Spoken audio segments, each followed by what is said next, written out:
तो यहाँ पर कुछ ज़रूरी बातें कर लेते हैं जो कि काफ़ी बच्चों के डाउट्स आ रहे हैं।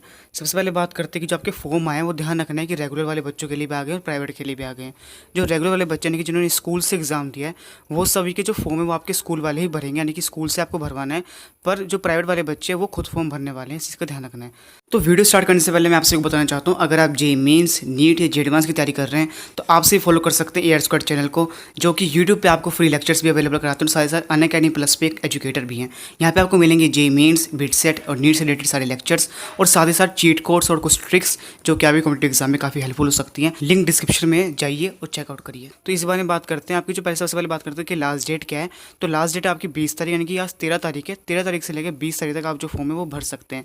अगर आप ज़्यादा लेट कर देंगे तो आपको लेट फीस भरनी पड़ेगी, जो कि 22 तारीख तक है। तो लेट फीस ना भरनी पड़े, इससे अच्छा है कि आप 20 तारीख से पहले पहले अपना जो फॉर्म है वो भर लें। इसके अंदर बात करते हैं कौन कौन से बच्चे इस फॉर्म को भरेंगे।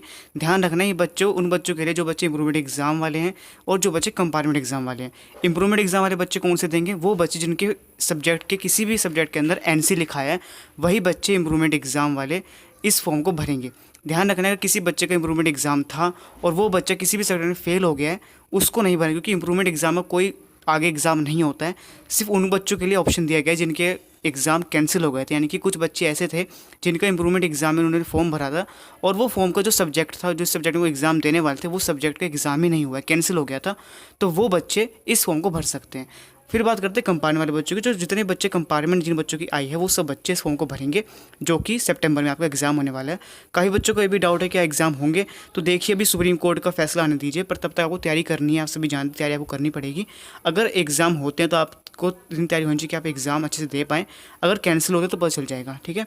इसके बाद बात करते हैं एसेंशियल रिपीट की। तो जिन बच्चों की एसेंशियल रिपीट है उन बच्चों के लिए फॉर्म नहीं आए। ये फॉर्म 2020 के लिए, क्योंकि एसेंशियल रिपीट का जो आपका एग्जाम होगा वो अगले साल होगा, 2021 में होगा।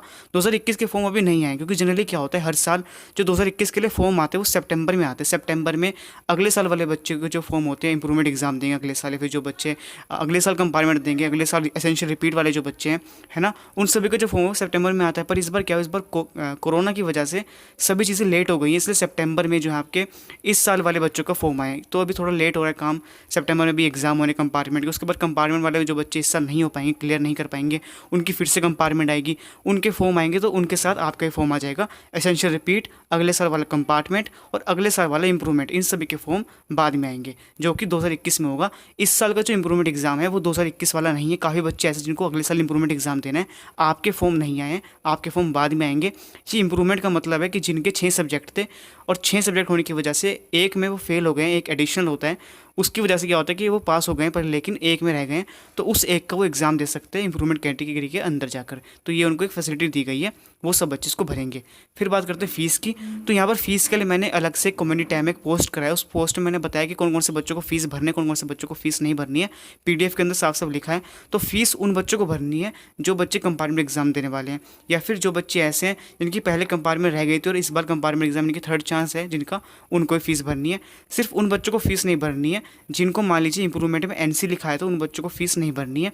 या फिर वो बच्चे जिनको ऑप्शनल एग्जाम देने की, वो बच्चे जिनके एग्जाम कैंसिल हो गए थे, उनको फीस नहीं भरनी है। यानी कि CBSE की तरफ से जो गलती हुई थी, यानी गलती क्या कहने का मतलब है कि जो एग्ज़ाम कैंसिल हो गए थे, कैंसिल करने पड़ गए थे सुप्रीम कोर्ट की वजह से, वो जो एग्ज़ाम आप देने वाले हैं उन एग्ज़ाम में कोई फीस नहीं भरनी है। पर जो आपकी जनरली जो नॉर्मल आपके एग्ज़ाम होने वाले थे, कंपार्टमेंट एग्जाम होने वाला था, उन सभी की आपको फीस भरनी पड़ेगी।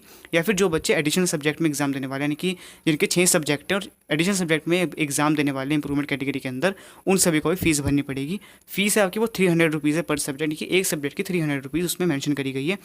PDF का लिंक मैं आपको डिस्क्रिप्शन में दे दूँगा, डिस्क्रिप्शन में आप जाएंगे तो आपको PDF मिल जाएगी। PDF के अंदर बहुत सारी डिटेल दे रखी है, सारी जानकारी दे रखी है। आप उसे अच्छे से पढ़ेंगे तो आपको सब समझ आ जाएगा। अगर कुछ समझ आएगा, कोई भी आपको डाउट कमेंट कर सकते हैं, कोई भी आपको नोटिस होता है ना, इस बात करेंगे। Thank you.